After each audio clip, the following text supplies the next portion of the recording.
supprimer un danger, on est bien d'accord, ça paraît évident. On va faire ce qu'on appelle un bilan de conscience. On va donner des ordres très simples.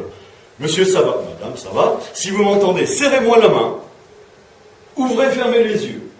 Eh bien, si à ces ordres simples, ça va, si vous m'entendez, serrez-moi la main, ouvrez les yeux, j'ai pas de réponse, la personne est inconsciente.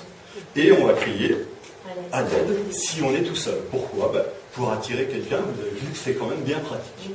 Ensuite, je vais dégrafer col cravate ceinture. C'est plus dit dans notre référentiel, il me semble, mais on va quand même dégrafer pour faciliter la respiration.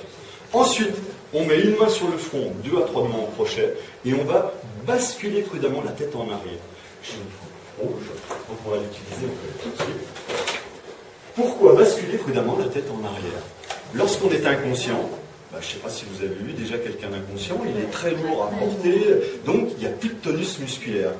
Il est donc dans cette position-là, donc cette personne, son cerveau marche mal, il n'y a plus de commande, on va dire, efficace, et donc il y a un muscle qui est la langue avec un certain poids.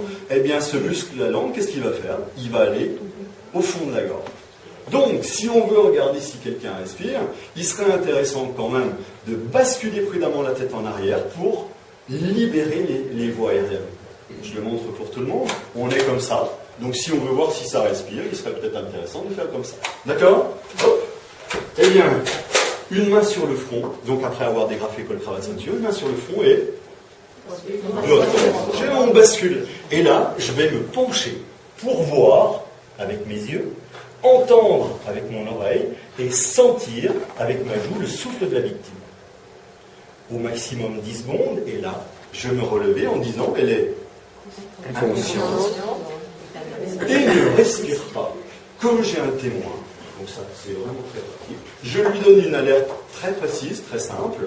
Je dis un numéro 15, je pense que c'est important, mais il y en a d'autres. Quels sont les numéros qu'on pourrait faire? Le 112 et le 18. C'est ceux qui sont dits dans notre... Il commence d'ailleurs par, je crois, le 18, le 112 et le 15. Voilà, donc 3 numéros d'appel. Oui. Si on est à l'extérieur, vous priez que le ciel, que ça s'améliore. Vous mettez, si vraiment il pleut... La question, c'est les interférences par rapport au... Oui. On va voir si ça se fait. On se donne 3 possibilités. On voit. Il faut vraiment qu'il y ait du vent pour bloquer la... On sent le souffle et on entend. Au maximum, combien de temps? 10 secondes. Eh bien, si j'ai pas vu bouger, pas entendu et pas senti, on considère que la victime ne... Et je vais faire une alerte qui demande quoi?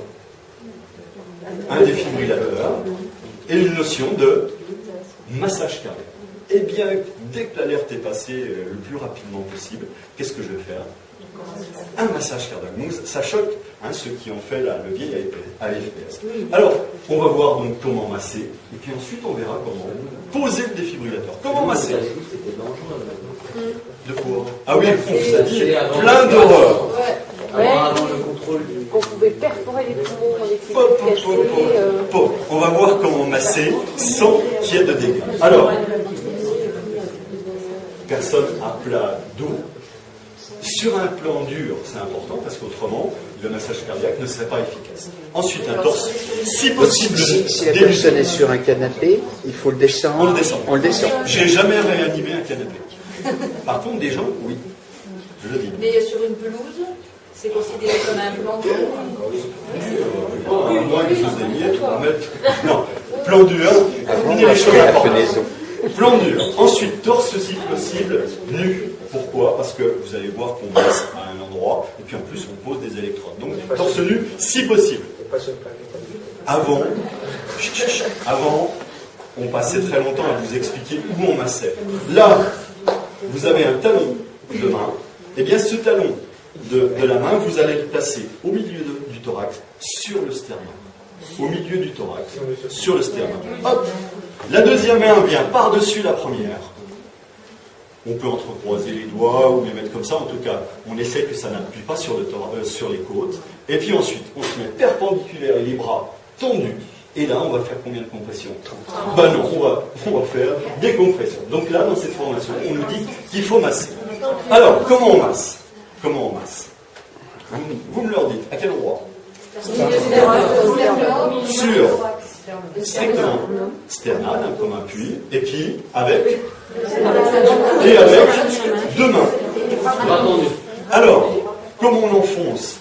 Voilà, en fait, je vais compter un petit peu pour avoir un rythme. La fréquence du massage cardiaque, c'est 100 par minute.